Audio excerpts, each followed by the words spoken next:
Hi everybody, Dr. Bryton here for Tooth Tip Tuesday, and today I'm actually going to discuss some findings that we've had. Maybe not so much of a tip. I mean, it all might turn out to be a tip at the end, but for the most part, I'm going to be discussing just some findings that we've had. So, really cool finding, sort of.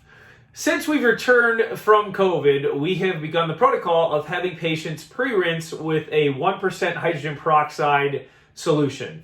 So it's predominantly just hydrogen peroxide with water, but it has a 1% hydrogen peroxide content to it. The reason why we did this is because when you rinse with hydrogen peroxide, it has some degree of a protective effect in limiting the amount of bacteria and maybe some viruses in the mouth that could then be spread via aerosols. And so that pre-rinse combination that you've experienced, for those of you that come in, has been to protect the air quality around us.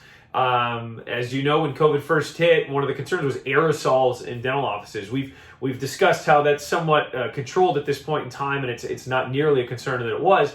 But the mouth rinse idea is still a really good concept, because no matter what you have going on, be it COVID or the flu, or maybe you have a strep throat on the rise and we don't know yet because we don't have symptoms, this is a way to help just protect everybody involved a lot more.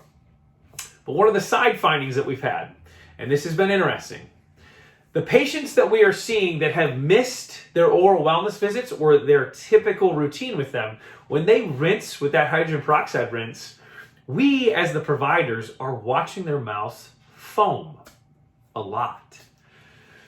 Some of you go, oh, wait a second, that sounds a little familiar. Like, for instance, if you pour hydrogen peroxide on a dirty wound and it foams, why? It's because it's dirty. Because there's bacteria in there that it's killing and it's working up. So we're watching people's mouths foam. And it's telling us something. It's telling us something really big.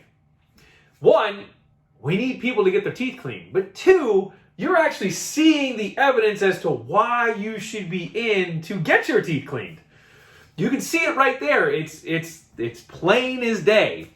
And so it's been really fascinating for our staff to see. Now, here's another fascinating thing that we just saw this week, which is also really encouraging.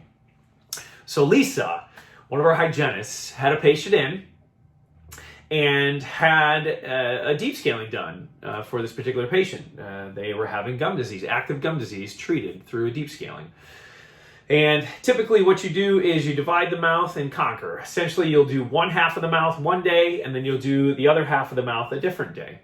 And so this patient came in, had the right half of their mouth done, top and bottom, and then they returned, and in this particular situation, they returned the very next day and had the left side done. Well, for their pre-rinse on that second day, what was really fascinating was that their mouth only foamed on one side, because the bacteria had been removed the day before on the right side by Lisa. It was awesome. Just like Lisa came to me right away, I went and grabbed Jillian and we were like, listen to what happened, because that is just encouraging to see. We were able to help this patient, whether they even saw it or not, or even knew about it for that matter. We were able to help them reduce the amount of bad bacteria that was going on in their mouth. And it was awesome. So I just wanted to bring that to your attention. It's something cool that we saw. But for those of you that are or have been recommended to have a deep scaling done, or for those of you that have been away from the dental practice, we've talked about how it's safe. We've made it safe. We are here to keep you safe, but also maintain your oral health so that you can maintain good systemic health. Get in here, get things taken care of, because we are seeing so many patients where we're glad that they're back and they're getting things taken care of. We've seen so many that should have done it much sooner, much sooner. So that's my Tooth Tip Tuesday. I hope it's helpful. I hope you find it interesting. If you have questions about it, please reach out to us. But I hope you have a great rest of your day. I hope you have a great rest of your week. Thank you.